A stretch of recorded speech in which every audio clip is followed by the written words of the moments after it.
Puji Tuhan, saudara yang kekasih dalam Tuhan Yesus Kristus, pada pagi hari ini kita akan belajar lagi sedikit arti firman Tuhan yang saya akan ambil di dalam kitab Injil Matius pasal 12 ayat yang ke-20. Matius 12 ayat 20 saya akan bacakan untuk kita semua.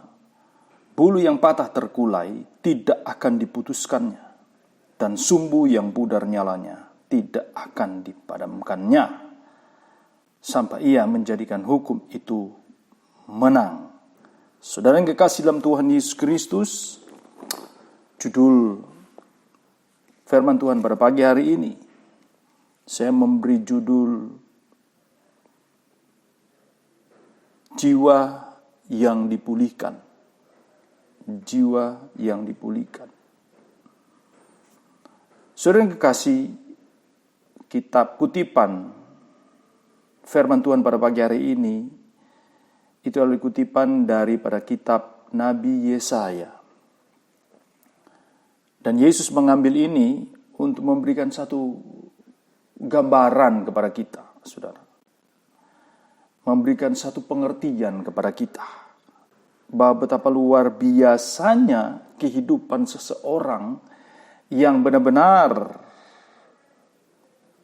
memiliki Yesus di dalamnya, menjadikan Yesus sebagai pusat kehidupannya, menjadikan Yesus sebagai sentral pengharapannya, sehingga Yesus kembali menyampaikan firman Allah yang sudah lama, sekian tahun yang lalu pernah disampaikan oleh Nabi Yesaya. Yesus kembali mengutip.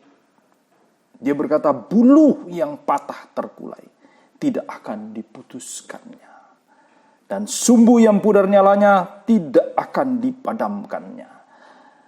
Saudara yang kekasih dalam Tuhan Yesus Kristus, berbicara bulu yang patah dan sumbu yang pudar. Saudara, saya ingin katakan kepada saudara pada pagi hari ini, ini adalah gambaran daripada kehidupan kita. Kadang ada masa di mana kehidupan kita mengalami seperti bulu yang patah ini.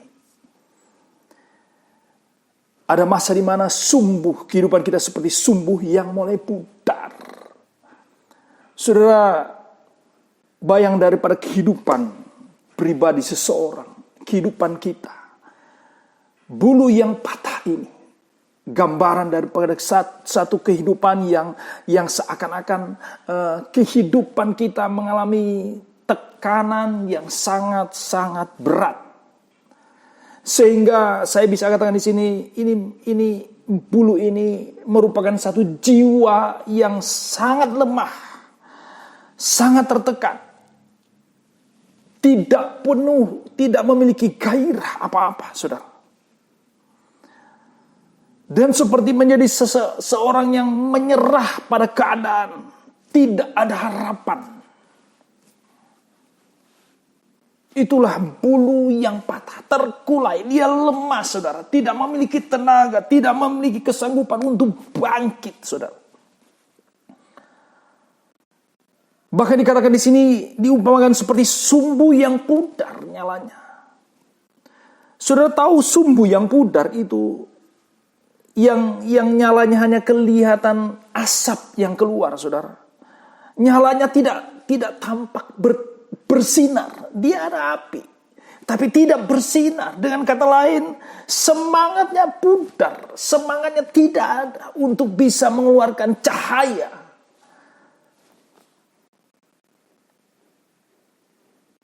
Bagaikan seorang yang tidak memiliki kekuatan untuk menampakkan jati dirinya, saudara. Saya ingin katakan kepada saudara bahwa masih ada harapan dalam hal ini. Ternyata Yesus berkata bahwa masih ada harapan. Keadaan seperti ini, yang seakan-akan segala sesuatu yang kita lakukan mengalami kebuntuan, mengalami ketidakpastian, Tidak ada jaminan untuk kita bisa bertahan hidup di dunia yang sementara ini.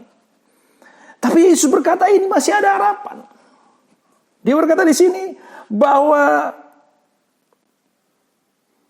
sampai ia menjadikan hukum itu menang. Kalimat ini mengandung pengertian bahwa ada harapan di balik terkulainya bulu ini. Masih ada harapan, masih akan ada kemenangan yang Yesus mau berikan kepada sumbu yang pudar ini. Saya ingin bertanya kepada saudara. Kalau saya bertanya mungkin banyak akan jawab kepada saya. Keadaan yang seperti ini yang sedang Anda alami. Mungkin engkau sedang mengalami tekanan yang sangat berat dalam hidupmu. Saya tidak tahu apa itu. Tekanan entah dari keluargamu, kehidupanmu pribadi, entah pekerjaanmu, atau segala usaha yang engkau sudah lakukan seakan-akan tidak ada jalan keluar, tidak menghasilkan sesuatu. Seperti Habakuk berkata, semua seakan-akan tidak ada harapan. Hasil pokok anggur segala macam tidak menghasilkan buah. Saudara, keadaan ini menjadi sesuatu yang membuat kehidupan Anda mungkin mulai hancur. Tidak ada harapan. Sumbu tidak mempunyai tidak memiliki cahaya lagi. Masih ada api, saudara, tapi tidak ada cahaya. Saya mau katakan kepada saudara, kita tidak usah lari kemana-mana. Datang kepada Yesus. Di dalam ayat yang ke-28 sampai 30, saudara. Matius pasal 11. Yesus berkata, marilah kepadaku semua yang letih, lesu, dan berbeban berat. Aku memberi kelegaan kepadamu. Pikulah kuk yang kupasang. Belajarlah padaku, karena aku lemah lembut dan rendah hati. Dan jiwamu akan mendapat ketenangan. Sebab kuk yang kupasang itu enak dan bebanku pun ringan. Saudara, bebanmu apa? Kukmu seberat berapa ton, saudara? Yesus berkata, jalan keluar itu. Yesus ingin memberikan kita kemenangan.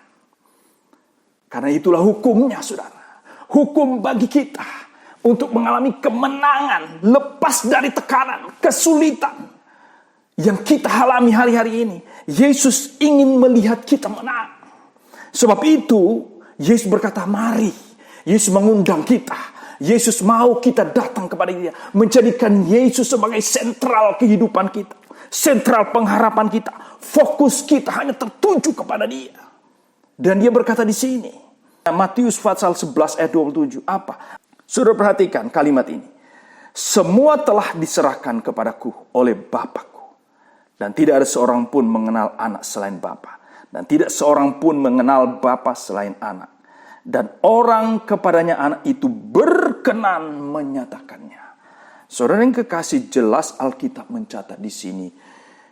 Semua telah diserahkan kepadaku.